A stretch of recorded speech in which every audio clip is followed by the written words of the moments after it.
You're listening to Behind the Screens, presented by the Clear IT Partner Program from Mattson and Isom Technology Consulting. If you've ever wondered how confident, forward-thinking businesses make smart technology decisions while others fall behind, you're in the right place.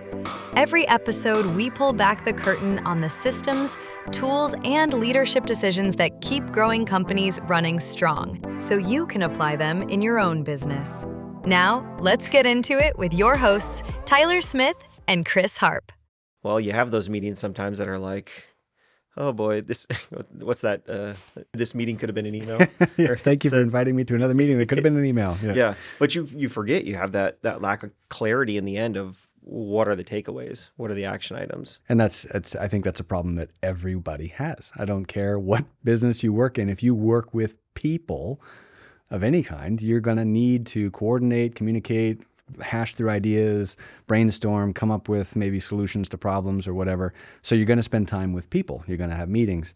And the best meetings are the ones where everybody's engaged, everybody's prepared, and they're there and they're actually trying to work through the materials. But I mean, the problem really is that after that conversation happens, how do you carry that forward and take action on it, right? Yep. Yeah, and that's why today's conversation matters so much. Absolutely. It's so framing around, AI's everywhere, right?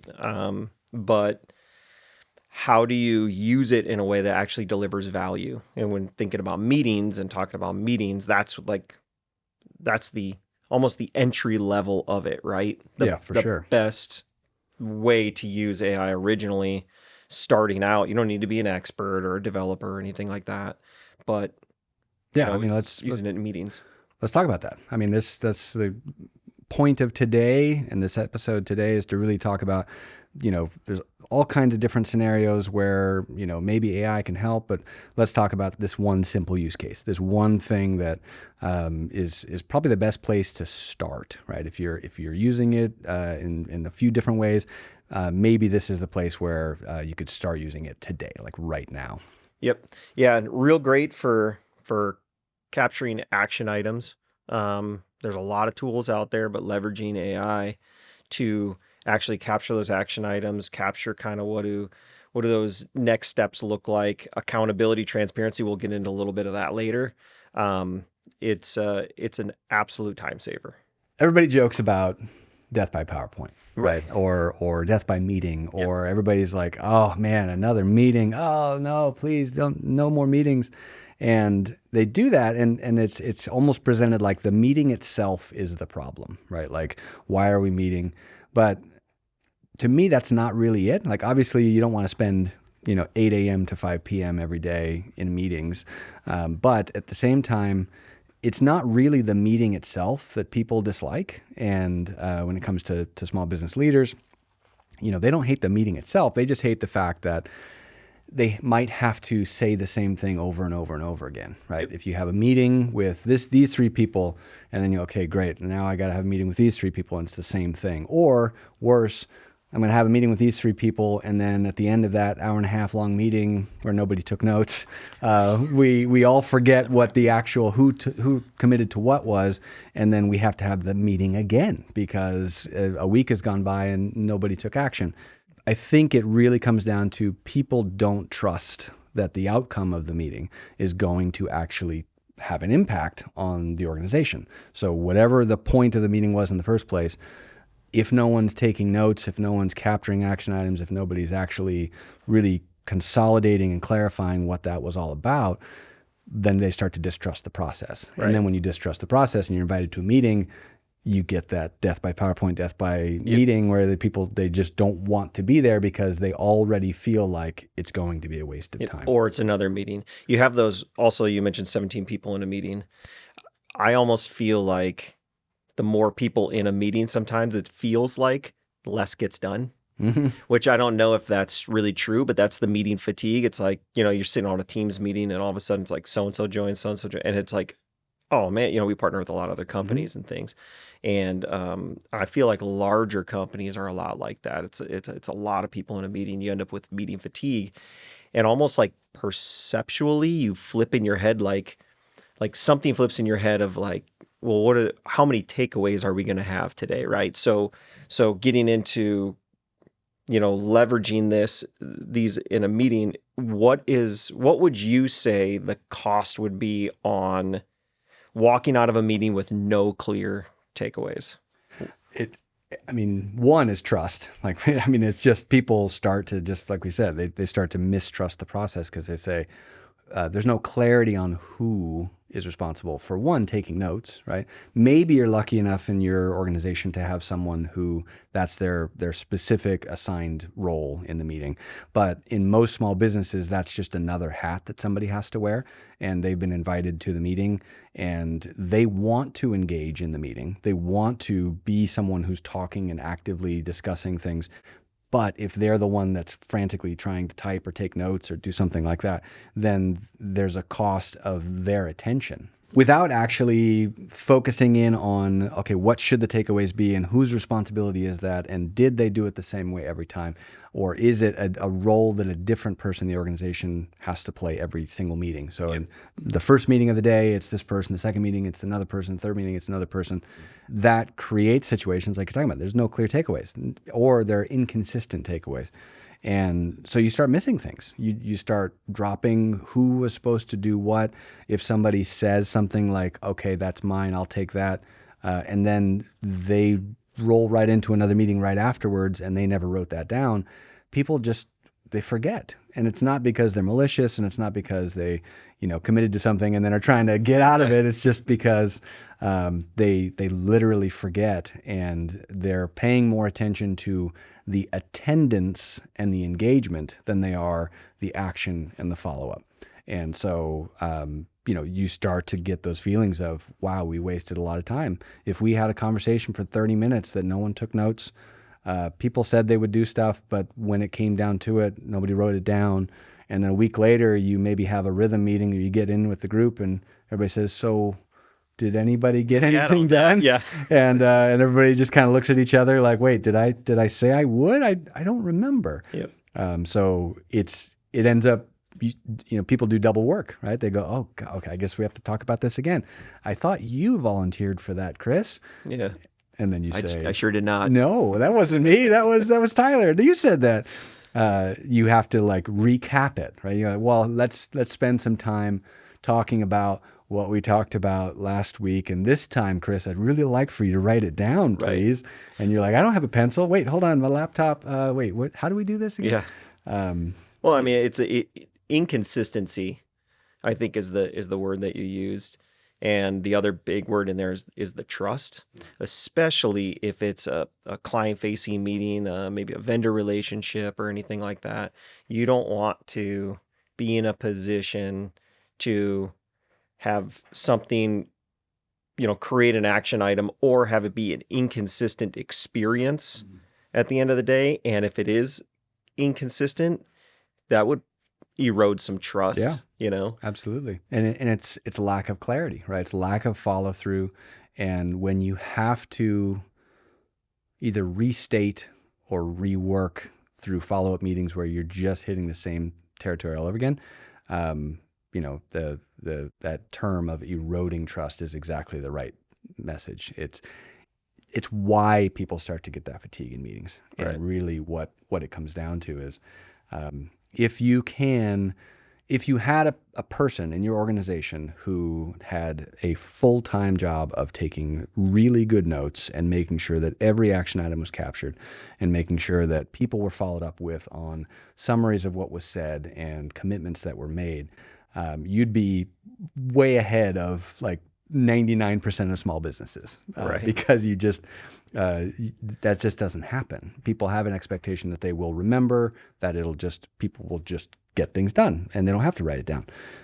But I think by and large, what we see over and over again in our own organizations and the clients we work with is, if people don't come prepared to engage directly and take notes, then one suffers for the other, right? Maybe you have a great conversation, people feel really good about it, they go back to their desks, they go on with their day, but no notes get taken. Or you have perfect notes where one person was the only person talking, and then people don't feel like they had a good experience in the meeting. Or notes that don't have any action items. Yeah. or notes that, Right. maybe something could have been recorded wrong. I guess that's true in any process, but yeah, I think, in large scale corporate America, right? Maybe they have a leader. I'm talking like Fortune 500 companies, Mhm. probably an assistant that would be in there Right. Chief taking of notes for staff, that. something. Yep. Yeah. I mean, Yep. And because there's value in it, right? And they have the resources to hire that person and to have an expert who this is literally their whole job. This is what they do and what they're good at. And it is absolutely a valuable thing to do.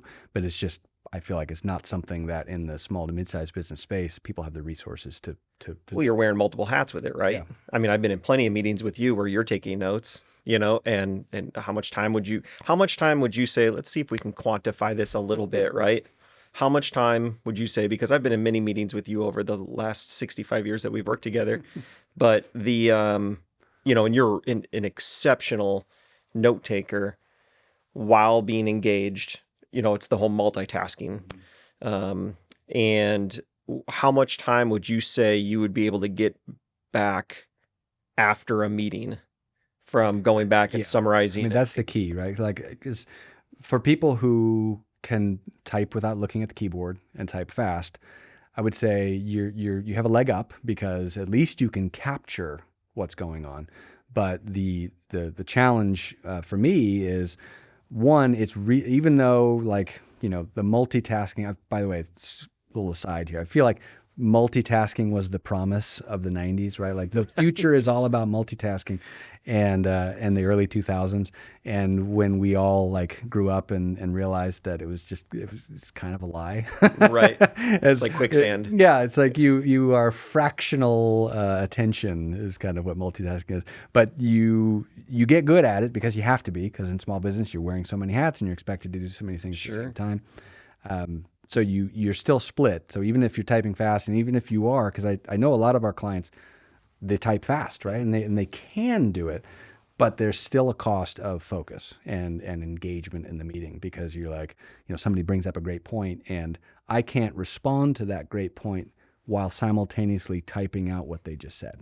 Like, Right. even if I type 150 words a minute, which I don't think I could quite get there. And so over the years, I've tried to when I was younger, I would type it all verbatim, right? And it would come at a cost. I'd be like, okay, slow down. All right, what's going on? But now I'm trying to type it slower, but it's still I can't quite keep up with what's going on. So the problem is capturing is still not quite great. And then the follow up, the summarization of all of those raw notes, because I always label my notes, raw notes, right? Yep. Because I can't both disclaimer. capture and synthesize in the same breath. I have to just capture everything first and then go back through it. But the synthesis of it, the follow up, the follow through, that's, I don't know about you, but that's at least 15 to 30 minutes for me at the end of the meeting in a perfect scenario. And because we're in the small business space and because things move fast and there's lots going on, usually I can't carve out 30 minutes to finish up and wrap everything up with a bow and follow up with everybody. I really do think that when it comes to AI that we've talked about over and over again over the last several years and how it's evolving and what impact it's having right now and what we think is going to happen in the future, this right here, the concept of AI note-taking in meetings, I firmly believe is the killer app right now for small business. I think it's there's a ton of that it can do. Everybody's seen, I think by now, these amazing demos of generated images and video and taking, a 1,000-page document and creating 100 bullet points from it that allow you to pass a test or something. Those are all these things demo well, and everyone's really impressed by it. But at the end of the day, for small business, especially for leaders trying to run an organization with small teams, 100% AI and AI meeting notes is the killer app. It's how you get started. So you would say, would you rank that as the number one? Number one. AI? Number one. That's, Number one. let's unpack that a little bit. Yeah, I know. All right. It's So bold claim, right? I mean, full disclosure, we've all used it. Let's talk about that a little bit. Let's unpack that a little bit, because AI could do a lot of things. You just mentioned, creating the images and summarizing papers and things like that. So why? Dishes. Yep. Yeah. Yeah. Yeah. That would mean There's like a robot that's being built. There's on its all this way, things going on. okay. So take me through that then. Why do you think that is such a key piece on the AI side for meetings? Take me through that. Yeah. For one, AI is big, AI is scary, AI is a little bit intimidating, but in this application of it, it's super low friction. Like it's literally, we work a lot in the Microsoft space and do a lot of our meetings over Microsoft Teams. There's analogs within Zoom and Google and all the other meeting platforms, but it's incredibly low friction. You can literally just add a license. So all of those people I just mentioned have different license levels. In the Microsoft world, it's called Copilot. You add a Copilot license to just the person who's the organizer of the meeting. It doesn't have to be that everybody on the meeting has a license. You don't have to, mortgage your third born to get there. It's low cost, it's low friction. Once you add it, it's a one button activation within the meeting. You don't have to change processes. You don't have to do a ton of like training and understanding to get value from it. It just like from day one, it's your note taker, and it immediately addresses a real world problem.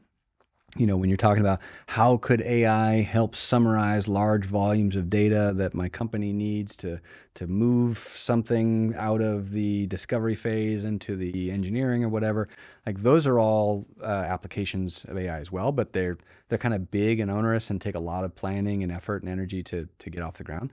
This is one of those. It's like it's almost like a light switch. It says, you know what, turn it on, record, and what comes at the end is real, tangible value. So anybody who's running that organization, running the meeting, they can all stay focused during the meeting. So you don't have to, say, okay, so-and-so, you're going to be the official note taker for this meeting.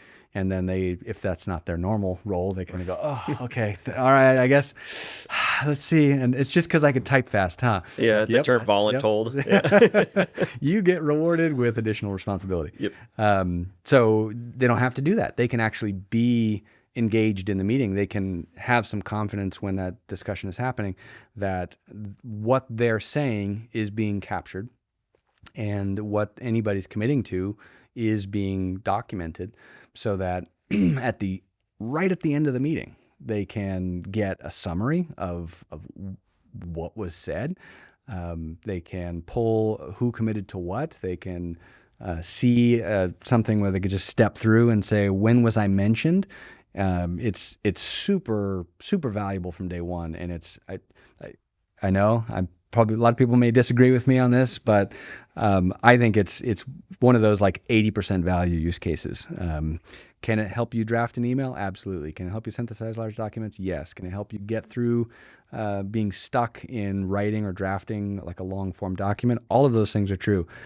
But what do you do 27 times a week with everybody you work with? You talk to other people and you do it in a meeting, and 27 times might be a little bit aggressive, but I know I have some clients where that might be low. Yeah. And it's just one of those things that right away it has value. And once you do it, literally the very first time you do it and you see the output, it like you go, oh, that's where it is. So to rank that, I guess, at number one, you'd be talking about low effort. Yeah. High value. Exactly. Right. Low effort, low cost, high value. Sure. Because it's in addition to it being super easy to set up and do, you literally in the Microsoft world, you're looking at Copilot, it's like $30 a month. And if you licensed just the meeting organizer in the whole meeting and you had 20 people attending, because you have 20 people attending your meetings, that's the only cost. And then that person who's organizing the meeting gets all those notes and can immediately share them with all 20 people. And by the way, the 5 people who couldn't come, who were invited because something else came up. That itself is probably worth a lot, right? A lot there, yeah. Yeah, no doubt. So, I mean, I have a question for you. Oh, okay. So in what we do, right? Because we're a small business, like a lot of the organizations that we support.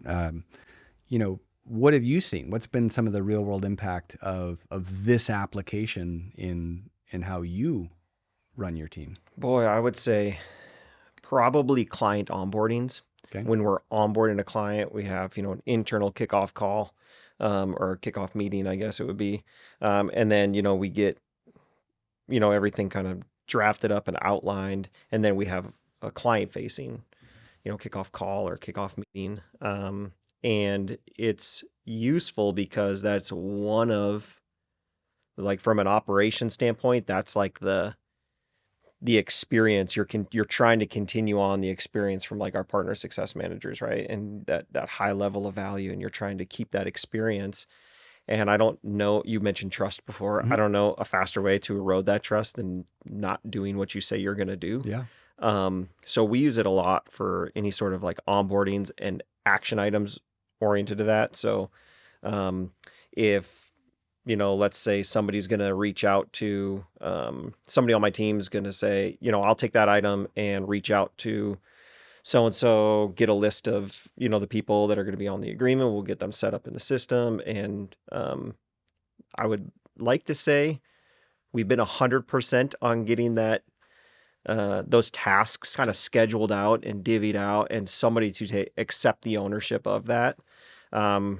Where this has helped us is especially on the action item side, holding, accountability, doing what you say you were going to do, what you committed to, has been huge for us. Getting on the call, they're able to engage, they're able to talk, and even people who aren't able to get on there. And that was what I was going to say, is for the people that are maybe not directly in that meeting, but need to know what the outcomes are. If, let's say, I don't know, promises were made. We're going to use the passive voice there. Promises were made in the very first meeting about something that we're going to do. And I don't know, that promise was made by somebody whose name rhymes with Skylar, and something was cast out there. That promise is documented, captured, and then the people that are actually going to have to follow up and fulfill that promise see exactly when it was made and what they're going to now be responsible for doing, right? Yeah, I think the goal overall in that is to reduce that admin time, and to get the action items in there, reduce that admin time. I know when I feel like I'm going from one meeting to the next meeting to the next meeting, it doesn't feel like I'm ever completely out of the previous meeting because I don't have that time. But if I know that I can go back and just look at the notes, send out a recap, and that I can see names where action items are assigned to, that helps me close the loop, and I can be present and engaged for the following meeting. I like that phrase, right? The closing of the loop, because the traditional problem with meetings is if you are unlucky enough to have back-to-back meetings, and what I feel like is by the end of each of those meetings, you're opening loops and you're juggling them. And by the end of the third or fourth meeting in the day, you have 3 or 4 open loops of concern, because you made commitments in those sessions where you said, okay, yes, I hear you. This is what I think we should do. Here's what I think should be next. And you're like juggling that. And like I said earlier, if you're lucky enough to have somebody who is really good at taking notes and capturing all that, and you have that level of trust in them, then you can close those loops just by virtue of having that person. But in almost every small business that I've worked with, those people, that's just another hat people wear. So when you say reducing the admin time, it's like each person in that meeting kind of inherits a few loops that are open, and then everyone is feeling like they individually need to do something. And so, for me, 100% the killer app, because if you can be in that meeting, fully engaged, understanding that it's being documented, everything that's being said is being captured, all commitments are being written down, as it were, for follow-up in the future, and then it's something that you can check back on like within minutes after the end of the meeting, or at the end of the day when you've finished your 4th or 5th back-to-back meeting, and now you have all of that perfectly documented and right there. I like that closing those loops, Closing that loop. Yep. making that kind of helping you as a leader be more engaged in the conversation and less engaged in the admin. Yeah, living in the moment, right? And being present. This episode of Behind the Screens is brought to you by the Clear IT Partner Program from Mattson and Isom Technology Consulting. If you've ever had that sinking feeling that your tech just isn't doing what it's supposed to, you're not alone. Maybe it's the constant tickets, maybe it's the security risks, or maybe you just don't know what you're paying for half the time. That's where Clear IT comes in. We built it for leaders who want to stop firefighting and start planning. With the Clear IT Partner Program, you get a dedicated team, real strategy, and systems that just work. No more waiting, no more guessing. Imagine your IT actually helping your team get more done and your business feeling more in control. That's the whole point. Want to see how it works for your business? Schedule a free consultation today at mitcs.com/hello. Now, back to the show. So like any good leader, business owner, anytime you're bringing, especially AI, into a business setting, right? You need to ask, where could this go sideways? It's everything can go sideways. What are the guardrails that you would advise leaders to think about before rolling this out? I think that's a good question, because anytime you start talking about deploying any new technology, not just AI, but anything where this is going to change a little bit how people do their job, you have to be thoughtful about how that's going to impact people. And I think one of the most important thing that you can do to keep it from going sideways, just by virtue of the fact that people are afraid of it, is you have to be clear about the why. Why are we doing this? What value is it going to give us? And a lot of the stuff we just talked about, I think, is part of the narrative that can be built around this technology for people to say, hey, wouldn't it be great if you could spend less time documenting and taking notes about what the conversation is, and instead just be more engaged in the conversation? So the first, I think, advice around this is don't just drop this in the environment without any notice. Don't tell people this is here now and you're just going to have to deal with it. Yeah, we talked about that in the previous episode, right? He's kind of phasing that in and helping, introduce that in a way. People are going to use it anyways. You should help. Have a plan, have a strategy around it. And so the number one thing is the human element, helping people understand the why of the technology. What is this going to help with? What time are you going to give back to people that will be immediately valuable to them? Which is, again, one of the reasons why I think this is just an amazing first and easy use case for it. But you do have to be thoughtful about privacy. So, if you have people in the discussion that are talking about sensitive topics. If this is this is an HR discussion, we got to kind of walk through maybe some delicate situations. You don't want to bring AI in on day one and say, okay, everybody speak clearly into the microphone. This is going to be recorded. You need to just be thoughtful and mindful of that. You need to tell people. You can't just spring it on them. You do need to say, hey, everybody, again, here's the why. Here's why we're doing this thing. It's going to help us with notes. It's going to help us with action items. It's going to help us all be more engaged in the discussion. But you need to say, okay, we're going to do this, and maybe starting with the next meeting. So not today, not right now. Give people a little bit of time to think it through.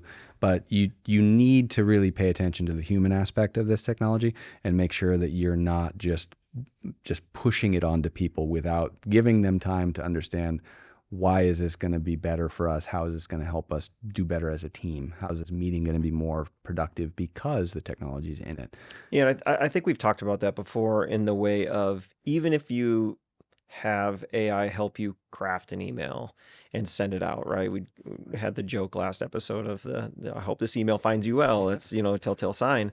But, I've heard this term called, you got to humanize it, right? So when you're writing an email, you want to go back through and you want to humanize it a little bit. The same is true for privacy, right? And having something that is recorded, there are going to be people who don't want to be recorded, right? And I think to humanize that and to be a human about that, and really again, you can explain the why, but to also humanize that and explain, even to the point of, hey, I'm going to start the recording here in a little bit. Hopefully that's not a surprise to anybody if you're planning it. And that shouldn't be the first time you've talked about it. Yeah. Right. In the meeting itself. Yeah. Yeah. But you'd be amazed how, I could be transparent about this is I run a Friday meeting, for the teams every Friday, and, it starts at 8:30. It's a quote unquote stand up only meeting. We do it over Teams now. So I don't know how many people stand, but, I attend that stand up meeting seated every time. But, if people like to get on, if you have a great culture, people want to get on and talk to each other. So a lot of times, 8:20, 8:23, people will get in there and they'll start talking and laughing and joking around what they're going to do for the weekend and things. And then, of course, I come in and ruin all that, but I'm just, I don't think I do. But, and then you get in there and it's, okay, hey, it's 8:30. I'm going to start the recording, and the whole dynamic changes. It does. Which I think is a good thing. I think it's them humanizing as much as maybe we're humanizing it. It creates some focus, I think. And because people know it's going to happen, there's already a rhythm. They understand what the utility is. They've seen the value of it directly. And you're still, and this is what I like about how you do this, you're still providing that space pre-meeting for people to kind of do the, hey, how are you? What's going on? The small talk part of it. Yeah. Before you get into the, okay, now we're getting down to the actual subject of the meeting, and we're going to go through and talk about the things we need to talk about. I think those are really, really smart ways to embrace this technology, because if you change nothing and you just say, okay, I'm going to hit record the moment I jump onto this call, and it's going to capture all of the jokes that fly in the first 5 minutes or something. Right. By the way, I've yet to see Copilot actually have a sense of humor. So I'm hoping this gets developed at some point, in the next year, where it subtly mocks us, It's leaving some gray area for us to be the humor. I don't know how good that is. But it's leaving us the job of being human, I guess, which is probably the best thing, frankly. We're okay with that. But no, I think what you said is super important, which is you give space for the people to do the things that people want to do when they're getting together, and especially in larger groups, because the team that you're talking about has 15 people on it or whatever, or the meeting that you have is 15 or so people on it, maybe more. And you give them the opportunity to get that through and get that out, and then it's shift gears, and now we're getting through the agenda. And no one is sitting there going, oh, I got to write this stuff down. And what did he just say? What just happened? What's going on? Everyone, because you've told them at the beginning, okay, now we're recording. And this is the other important part about what you do, is at the end of that meeting, you've made a habit of sharing the summary of the meeting that Copilot generates, within like 90 seconds or something at the end of the meeting. It's very fast. Yeah. And then you immediately share that out. And because it's a larger team, and because in large groups, there's almost always a person on vacation, somebody out sick, whatever is going on. You're sharing that out, and the rest of the team is feeling like they didn't miss anything. The people that couldn't attend for that day, or maybe they're out of the office on a project or something, they know what was discussed, maybe what any roadblocks that came up were, any important announcements. It's all right there, and it's all right there in a timely fashion, which is so important. Well, that's displaying the value. Yeah. Right? So then all of a sudden, okay, team buy-in is critical. Yeah. At the end of the day, team buy-in is critical. And you got to deal with that. Like, some people are uncomfortable with that recording. So again, this is a human process. This is something that you have to have real discussions about. And that's why when we talk about it with clients, you have to have this discussion in advance. You have to make the case for it to understand that the value of the technology maybe outweighs the risk that people may perceive in it. And it's, like I said, it's not a good fit for every meeting or every meeting type. You shouldn't just say, okay, in our business from now on, we will always have AI listening in every meeting and conversation.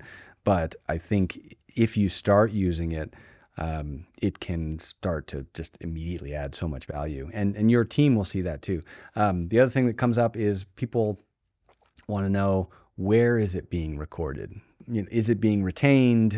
Who has access to it? If I made a weird face on the camera, can somebody screenshot that and use it to just bully me in the office all the time? Yes. The answer is always yes.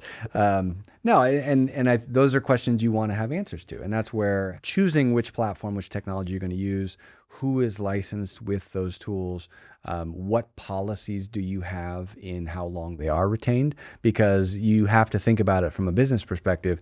If it's generating summaries and action items, do you really need the recording after that? Could you set the retention for 3 days, and then at the end of 3 days, the recording itself expires, so the audio and the video is gone, but you still have, essentially a summary of the transcript and all the action items? These are questions that every business has to answer individually based on their policies and whatever business they're in, if they're dealing with sensitive issues or legal matters or whatever. But don't throw the baby out with the bathwater. Don't get so concerned about the potential problems that you don't pilot it, try it out, that kind of thing. Yeah. Simple, safe, strategic in the management side of things, right? You want to pilot it. You want to learn it. You want to expand on it. You want to teach people it. Basically, the idea is you want to humanize it at the end of the day. Yeah. Mostly all humans. Yeah.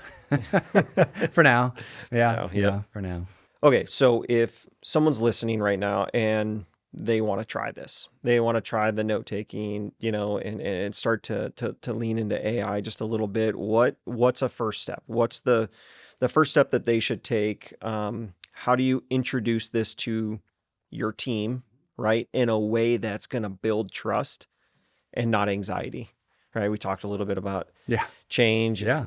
Either some view as an opportunity, change is, at the end of the day, change is just hard, whether you view it as an opportunity or whether you view it as, as maybe a roadblock or something. It's hard. So how would you say, what's the first step, and how would you introduce this to the team in a way that kind of builds that trust up? I would say start small. Don't have this grand vision that you're going to buy a license for everybody in your organization and apply it to them all and say, starting this afternoon, we're going to turn it on and everybody's going to use it, and that's just the way it is. That might work in some small businesses, but I don't think it's the right way to go about this kind of thing. So start small, try it. Like I said before, you can buy just one license, and most of these platforms, they don't make it so that you have to buy it for everybody in your organization. You can just buy it kind of onesie twosie, and whatever platform you're using, if you're using Microsoft 365 with Teams, that's a Copilot license. If you're using Zoom, I believe it's just called Zoom AI. It's a license that's added to it. If you're using Google, that's the Gemini suite. There's whatever the platform you're on, start small. Just literally start with a single license or maybe a small pilot group, 1, 2, 3 people who all have that same kind of core understanding that this is valuable. This is something that we believe will help us do what we do better. Let them be the champions. Let them be the ones that are the evangelists for the value of this thing. And so start there. Ideally, those people are people who tend to have more meetings so that they get a lot of iterations on it so they can see how it works, see what it does well, see what it might not do as well. Great point. And then obviously let people know they're being recorded. You need to disclose that, not just because it's the right thing to do, but because it helps people. You said earlier, and I like the term, it humanizes the technology to them. If you tell them, okay, this meeting's being recorded, here's what you're going to see after the fact, or better yet, for the pilot group, screenshot some examples and say, here's our weekly meeting that we have. Here's how long it was, and look what came out at the end. Look at this beautiful summary of everything that was discussed and what was committed to by whom. Give people time to see the results of the technology and then start to establish that sense of value so that when you expand on it and you start maybe deploying it to more than just those 2 or 3 people in the organization, there's already some buzz. There's already some stories of success. Champions, the ambassadors. Where they go, oh, wow, yeah, now I've seen what it can do, and you are 100% right. I would love not to have to try to keep up with the notes during the meeting while I'm also supposed to be participating in the meeting. So it's all about supporting the people in the organization, not about surveilling the people in the organization. So you need to make that distinction. If you're approaching it as this company will now do this thing and all discussions will be recorded, that's going to have a little bit of an Orwellian vibe. Right. You don't want that. You want to really give people the sense that it's helping them do what they do better and allowing them that precious thing that is so hard anymore, focus more instead of the opposite. And so I think that's just really what it's all about.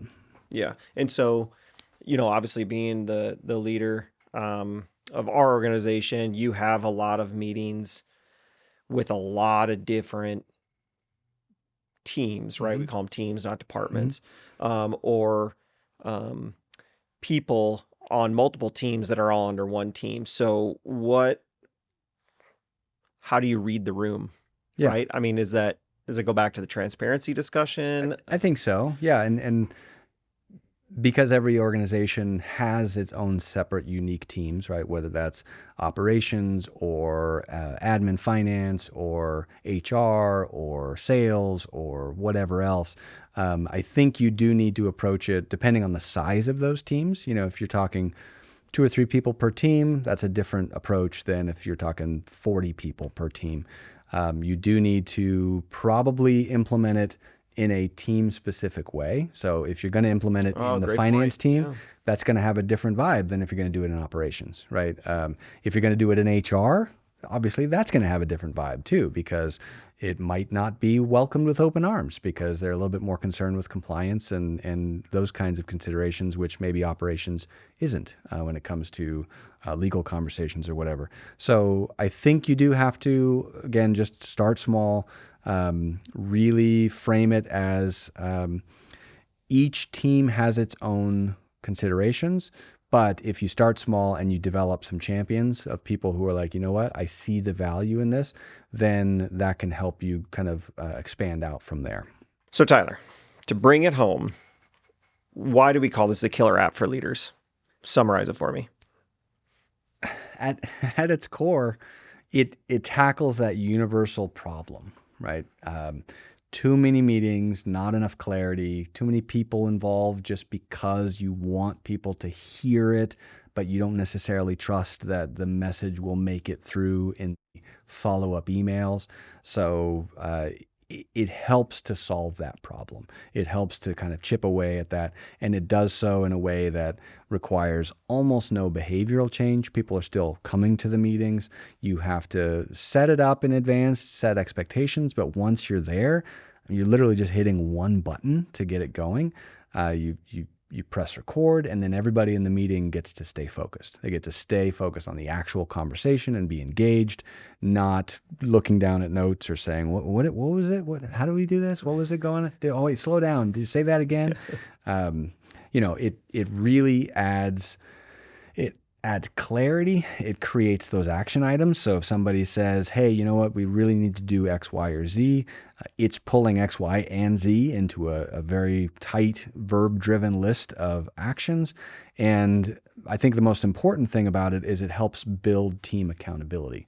Because in a business where every meeting you have is annotated, captured, and distilled down to the things that need to get done, then everyone is looking at the same list of action that needs to come out, and who is responsible for what is a part of the discussion. Maybe it brings the team together. It helps drive that. Yeah, there's no, and maybe people are looking at that list that's generated and say, wait, I never said that. Great. Let's have a discussion about it. Let's drive accountability around that, because it turns out you did say it, and the AI found it right there, and it was clear as day, and it helps to make it clearer. And once you do build that trust and you've done it enough, and maybe you're on your 6th or 7th meeting where this is just a standard part of how meetings take place in your organization, they start to actually see and feel and hear how this is going to help the team, how this is going to help the organization. Yeah, and one thing we haven't even talked about yet is learning from it. So when you go back through, us as leaders, when we go back through and, I want to see or hear the way things are phrased and what action items were taken out of that. Maybe I can learn to speak more clear about what I want the action item to be. Yeah. So there's a whole learning aspect of it too, right? It's not like you're using this to gamble with your business. You're using this to bring the team together and drive forward and get more efficient at getting some action items out there. Yeah. To help, others. Yeah, absolutely. It's the first time in the small business world where capturing all of those words, literally the transcript of what was said, has been so accessible and so affordable. Right. And it's not about replacing people, right? It's amplifying the impact to your team. Yeah. It's where can we add more? You mentioned it before, which I think is fantastic. It's the high level of value for very little effort, right? And if you can do that, that's, especially as a small to medium sized business, that's like the unicorn, right? Yeah. When was the last time such a small entry point yielded so much value in small business technology? Yep. It's really extraordinary. So we're very excited about it, and I think that people, if they evaluate this, if they build a small coalition of kind of pilot testers in their organization, they will see very quickly just how valuable this can be with just how little effort it actually requires to get going. And this is just the entry point, right? Yeah. This is just the beginning of it.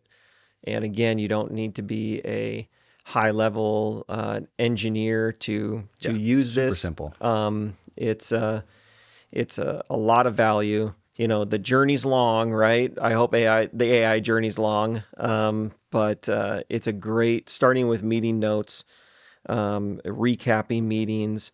One of the features that I use a lot, and I was talking to one of our clients the other day, and they use it a lot too, is when you're going through and where something was mentioned, it'll put, I know Copilot does this with Teams, it'll put a little link to that portion into the video. So you can rewatch you can rewatch just that 15 seconds where that was discussed. A lot of value in there. Again, saving the time, not putting in a lot of time with the effort, but high level of value.